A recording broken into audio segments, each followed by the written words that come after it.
Genesis 18. A son promised to Sarah. The Lord appeared again to Abraham while he was camped near the oak grove belonging to Mamre.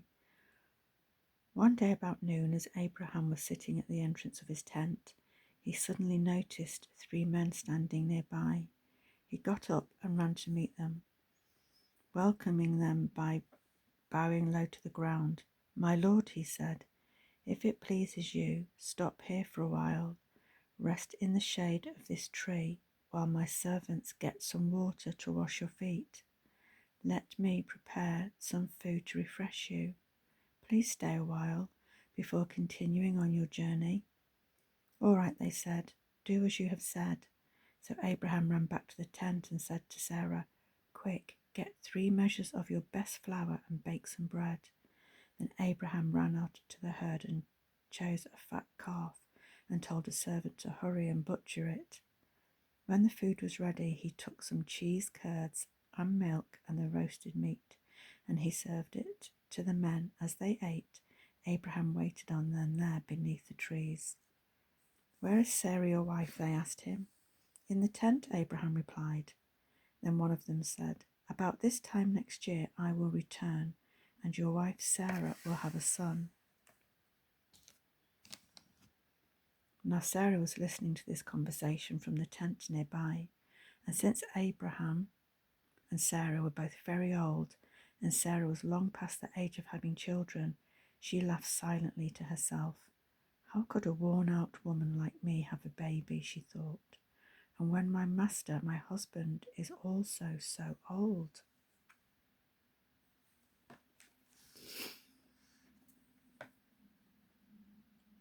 Then the Lord said to Abraham, "Why did Sarah laugh? Why did she say, 'Can an old woman like me have a baby?' Is there anything too hard for the Lord? About a year from now, just as I told you, I will return, and Sarah will have a son." Sarah was afraid, so she denied that she had laughed.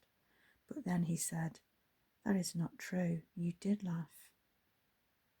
Abraham intercedes for Sodom. Then the men got up from their meal and started on towards Sodom. Abraham went with them part of the way.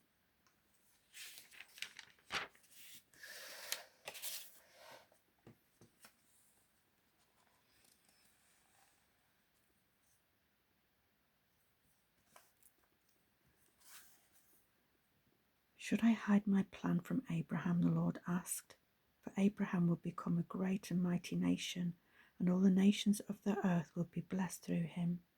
I have singled him out so that he will direct his sons and their families to keep the way of the Lord and do what is right and just. Then I will do for him all that I have promised." So the Lord told Abraham, "I have heard that the people of Sodom and Gomorrah are extremely evil, and that everything they do is wicked. I am going down to see whether or not these reports are true. Then I will know." The 2 other men went on towards Sodom, but the Lord remained with Abraham for a while. Abraham approached him and said, "Will you destroy both innocent and guilty alike? Suppose you find 50 innocent people there within the city. Will you still destroy it and not spare it for their sakes? Surely you wouldn't do such a thing, destroying the innocent with the guilty. Why would you be treating the innocent and the guilty exactly the same? Surely you wouldn't do that. Should not the judge of all the earth do what is right?"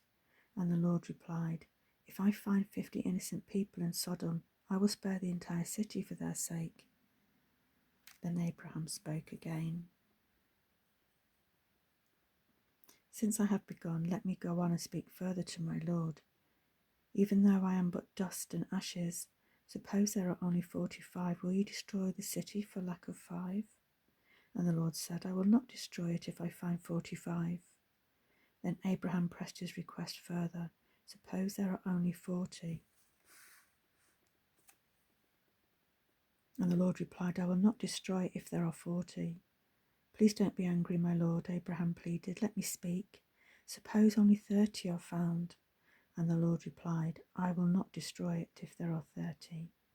Then Abraham said, "Since I have dared to speak up to the Lord, let me continue. Suppose there are only 20. And the Lord said, Then I will not destroy it for the sake of the 20. Finally, Abraham said, Lord, please do not get angry. I will speak out once more. Suppose only 10 are found there. And the Lord then said, Then for the sake of the 10, I will not destroy it. The Lord went on his way when he had finished his conversation with Abraham, and Abraham returned to his tent.